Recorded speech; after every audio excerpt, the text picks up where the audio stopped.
4, isn't it? Day 4 of Samapana retreat. We are moving forward, onwards and upwards. And today, guys, is it Estia Day in Greek, which is also the same for fire element. So today we are on fire element. So fire element really includes quite a packet of knowledge and information, really quite a lot. So we've got a lot of data to get through today. So I'm just going to start with some bullet points, let's say, of what's included on this day. So we're going to be discussing after our introduction how esoteric or religious doctrines have manipulated, corrupted and distorted our instinctual impulses, which is kind of directly related both to fire and to water. Yeah?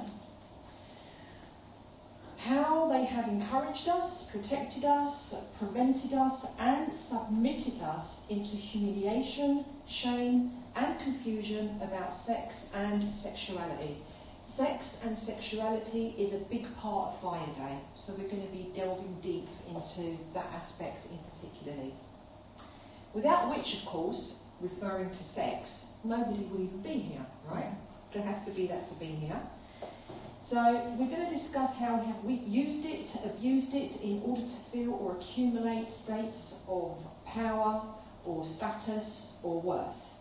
Or on the flip side, of course, how we have denied it, repressed it, or avoided it in order to be chaste, spiritually, morally accepted, and making it all the more dirty, but at the same time all the more appealing. So, dirty and appealing kind of goes together like ham and cheese, right? So you've got all of that going on. It really has affected the psyche at a very deep level. So today we dive into what's known as the Arcanum of Antiquity, which kind of means the ancient mysteries and the information and data regarding all of this stuff. We're going to be taking a very good look at Adam and Eve and ancient scriptures, twin flame anomalies in our DNA, how the tree of life and the tree of knowledge became separately, and how one became good and one became the bad guy, you know? So we need to find out which is the root of rule, conquer and divide, because this is all about also rule, conquer and divide. This is all fire element frequencies, yeah? And also, who are the Elohim and the Archons? Because in the Arcanum of Antiquity, all this plays a really big role as to what we're doing here, how we got here, and there are like a couple of different perspectives that we're going to share here today. And we're going to do something really interesting. Without my telling you what we're looking at, I'm going to intuitively ask you to say, am I invested in this? Do I believe it or don't I? Without telling you what it is that you are potentially invested in. So then we can sort of like extract any of these programs that are erroneous for you in a very specific way. So that's the Elohim and the Archons. So that's what we're doing generally here today. Just a little bit more to add to this curious picture.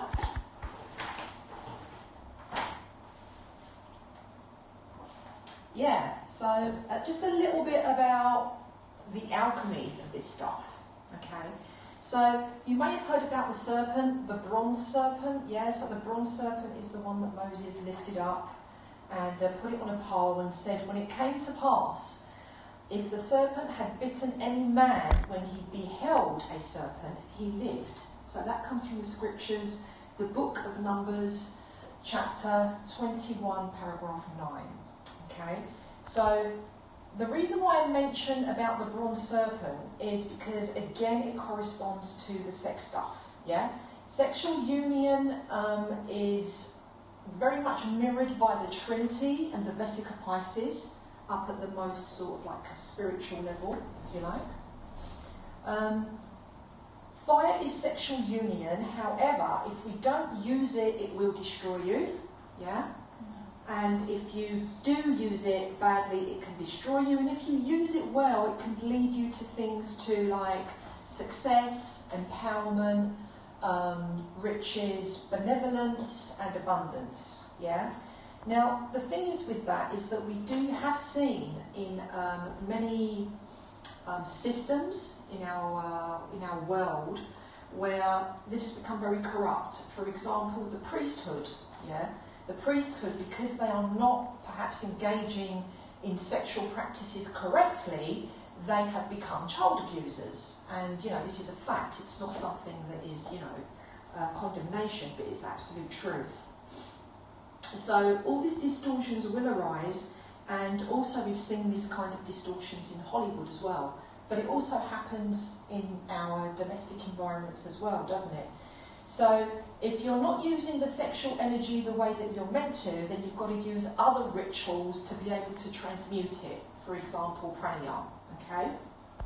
So going back to the bronze serpent once more, we're talking about the two metals now, okay? We're talking about the two polarities. So we've got copper, which corresponds to Venus, the female energy, and it's also these two metals that make up the whole, okay? Then we've got the tin element, which is also connected to Jupiter and to man. So these two polarities, when they join, they make the bronze, therefore the bronze serpent.